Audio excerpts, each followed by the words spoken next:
Shalom, shalom. This week's Parsha is Parshat Vayeishev. And we have the famous story of Joseph and his brother, so famous that it even appears on Broadway.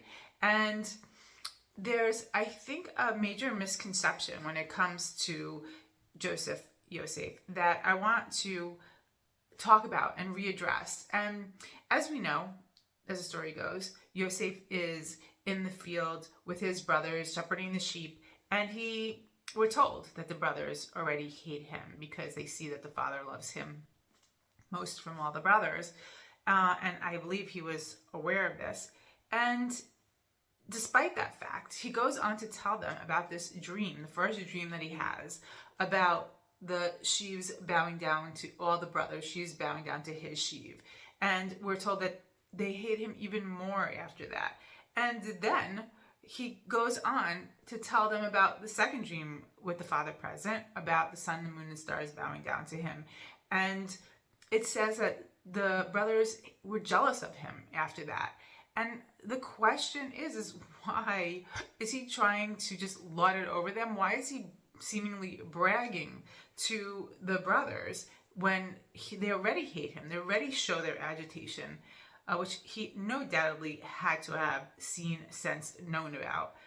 And I think, people have discussed it in a way that really I don't believe is true. He was young, he was really into himself, and some sort of just childish naivety or something like that. And he was just bragging in front of his brothers. And I don't think that that's what it was. I don't think he was trying to lord it over them. If you look at the beginning of the Parsha, when it says that they were, as I'll read it in Hebrew, right? That Yosef was ro'eh et achiv batzon, v'hu na'ar et b'nei bilha et b'nei zilpa, shnei neshei aviv. So the English here translates it, which is already a commentary, which I don't agree with, by the way, as that Yosef was 17, he was a shepherd. He was a shepherd with his brothers by the flock, and he was a youth with the sons of Bilhah and the sons of Zilpah, his father's wives. Okay, now if you look at the Hebrew and you want to translate it properly, I think, when it says, Hu na'ar et b'nei Bilhah et b'nei Zilpah, it sounds like he was schooling them. I think he was reprimanding them, he was teaching them, he was telling them what to do, and I don't think that they like that. And when it says also that he was ro'eh et achiv batzon, that then it translates it in this English as he was a shepherd with them. I think he was shepherding his brother as he was shepherding the son, et achiv, that he was shepherding his brothers. And I think what the pasuk is trying to tell us is that Yosef was always constantly giving them advice, telling them what to do, how to do things better. Obviously, he was a very, very wise Yosef, we know. And so he was sharing this wisdom. He was telling them what to do when he saw them do things wrong. And when it says he was na'ar et, he was treating them like younger, even though he was the younger brother. Yosef was the youngest of all of them at that time. And I think if you look at that, I see in family dynamics, in my family and in many other families, no older children want to be told what they're doing wrong or how to do something by their younger sibling. That's irritating. That's annoying to them. And I think, though, that what Yosef was trying to do, in my estimation, is he just wanted his brothers to love him. And he thought he was being helpful. And he thought he saw something and he was giving advice. And that everything that he's doing in this story was in his attempt, even though it was mistaken, but his attempt to get closer to his brothers. In the beginning here, by advising them and telling them like maybe how to do things better.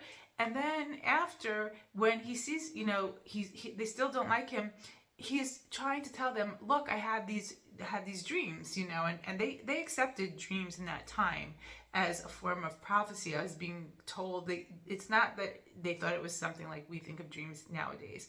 They understood that the dreams were prophecy. And when he was telling them this prophecy that God gave to him, that he was just trying to show them, look, there's God is choosing me for this. And he was hoping in telling them this, that they would all of a sudden see him in a different light. If God had chosen him, oh, maybe we were mistaken. Maybe he does know what he's talking about. And that every time that he was telling them something, as we see as bragging, he was just trying to get the brothers' approval. The brothers thought he was, the little runt of the litter, and he was always trying to prove himself. And he is trying to prove himself here with God's approval, and it just backfired something terribly.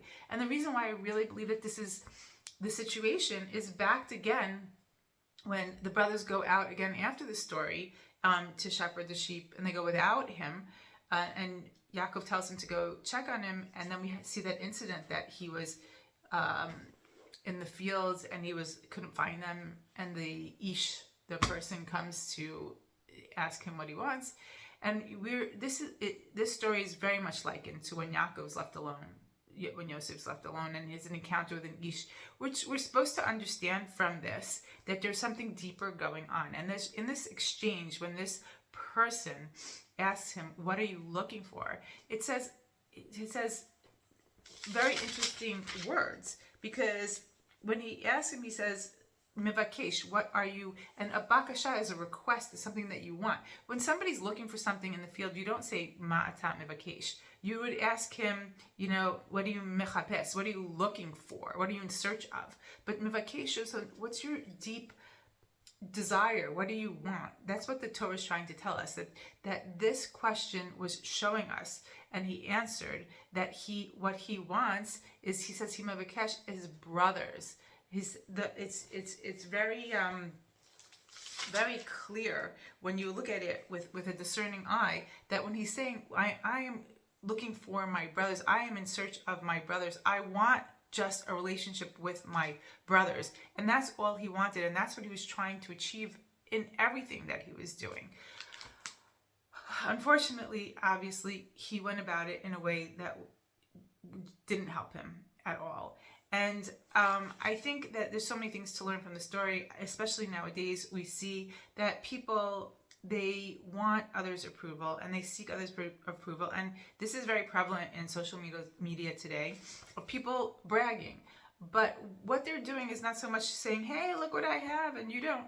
What they're trying to do is gain others' approval. They don't feel like loved and accepted. And this is their attempt at trying to get, people get likes on social media, and it fills a void temporarily that they're trying to, some relationships that they really are lacking in their life, and that's why they need it. But it's very sad. It's not a way to go about having people really genuinely like you, or really genuinely be interested in you. There have been studies done on this social media, and when people are putting things out there, bragging, and what their perception is of what they're doing and how it's received. And what they found is, what their perception of what they're doing was that they were very happy in this situation that they were sharing with others, and so they projected onto others that they'd be happy for them. But when they asked the people on the flip side who were seeing it, that wasn't their perception at all. They were feeling negative thoughts and negative feelings towards these people that put that stuff out there. And so I think the important part for us to understand in deepening connections with other people is not to try and do it by impressing people with other things, or by giving advice that they don't want. That's why Pirkei Avos tells us, that you're supposed to reprimand somebody when they're doing something wrong. But after you tell somebody something they're doing wrong, if you see they're not going to change, don't keep telling them, because that's just going to make them angry and a willful sinner, and hate you more, and be aggressive towards you.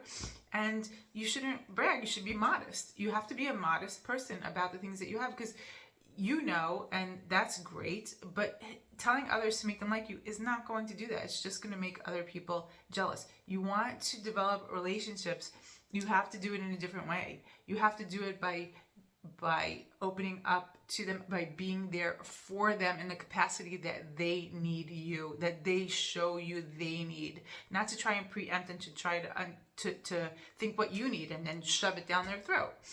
So I think that's a lesson for us to learn from all of this. And it's difficult. Relationships are complex and difficult. And even when we have the best of intentions, like Yosef had, we can go about it very wrong. I think we have to be more cued into other people and to try and understand what it is they need. And if we don't understand, to ask the questions. Most likely you'll get the answers. And with that, I wish you a Shabbat Shalom.